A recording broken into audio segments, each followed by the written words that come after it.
Hello, wonderful Mercy friends and family. It's good to be with you again. And I find myself thinking in these crazy times of a question my wife has asked me more than once. She asks me, "Are you stressed? How are you doing?" And the honest answer to that question surprises me a little, because the truth of the matter is that while I'm appropriately concerned about developments in the world and in our state and in our own body relative to COVID-19 and the coronavirus, I am excited and I am hopeful, and I find myself energized by the challenge of doing old things in new ways and learning new ways that we can do our life together. The creative piece of that is life-giving to me. And we're not the first people who have ever had to try to figure out, okay, what are we going to do now? As our friend Ian Salzman noted in a text message to me, that's just like the disciples. After Jesus died and then rose again and went to be in heaven, they asked that question, now what? Now what do we do? Now how are we going to do the thing that we've been doing with him? And it is a reminder to me of a principle that we talked about in December of 2018 as a body, which is that our words create worlds. The way that we frame things with our words and our thoughts often leads to the way we experience them.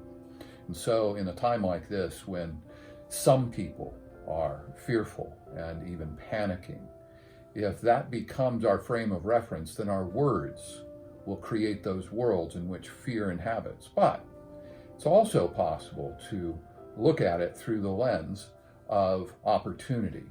And instead of saying, well, I have to figure out a new way to help the body be connected. I have to figure out a new way to work from home. I have to figure out some way to get through financially.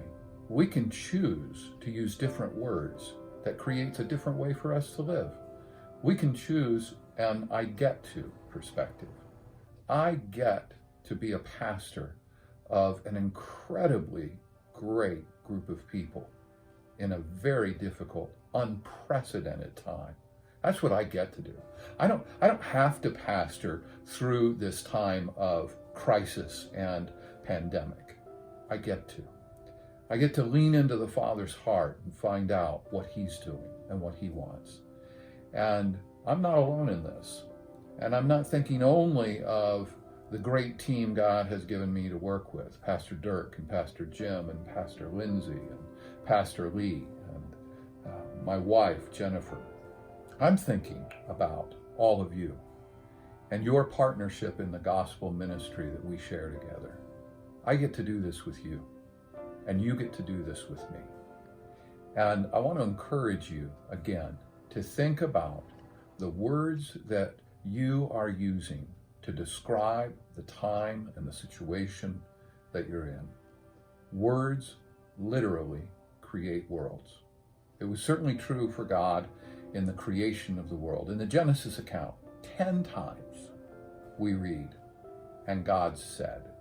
And let me just read to you the conclusion of all of the saying of God in Genesis chapter 2, verse 1.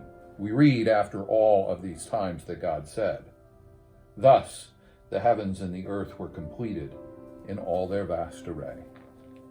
I believe that the words, mindset, the way that we frame and walk through this time is going to create the world that we live in. So I want to encourage you as your pastor and as a fellow worker for the gospel of Jesus Christ, as a son of the Father who is deeply loved and who is lucky to be alive in a time like this. I want to encourage you to believe for the best. Be smart, be safe, but remember who you belong to, and remember that all things are possible with him.